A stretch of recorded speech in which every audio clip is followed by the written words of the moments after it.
Gyökeres, guys, because today in this saga we have to register the new words of the president of Sporting, Frederico Varandas, who basically says the player doesn't want to show up to training, but this is going to make his life even more difficult when it's about leaving Sporting.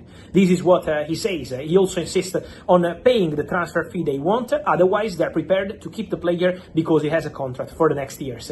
So very strong message coming from the president, a very tense situation between all parties involved in the Gyökeres story. What I can tell to Arsenal fans tonight, many of you asking me what's going on with Gyökeres, is that Gyökeres always had this plan not to show up to training, so this is not something that Sporting understood today. They already knew days ago, more than 1 week ago, from Gyökeres directly to the president. He said, I'm not coming for training, I only want to go to Arsenal. And Gyökeres maintains his position. But why this position is so tense? Because Gyökeres feels betrayed. Gyökeres feels that there was a pact for the player to leave for 60 million euros plus 10 million euros in add-ons. He doesn't feel that pact is being respected. Arsenal offered 65 and not 60, so even more than what was expected, and Sporting didn't accept because they want more than 65 fixed. They want at least 70. So this is the point. There is still a tense situation, but Arsenal keep working on the deal. All parties want to win their own war in this story, but for sure Viktor Gyökeres maintains his point. He wants to go to Arsenal. He has an agreement with Arsenal on 5-year contract.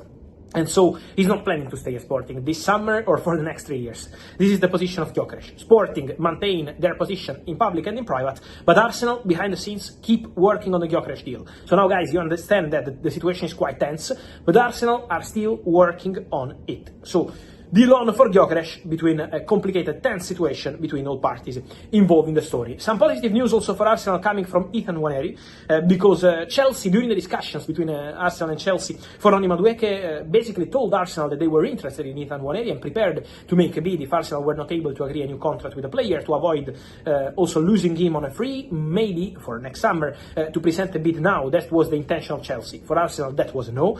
Arsenal never had the intention to let Nwaneri go.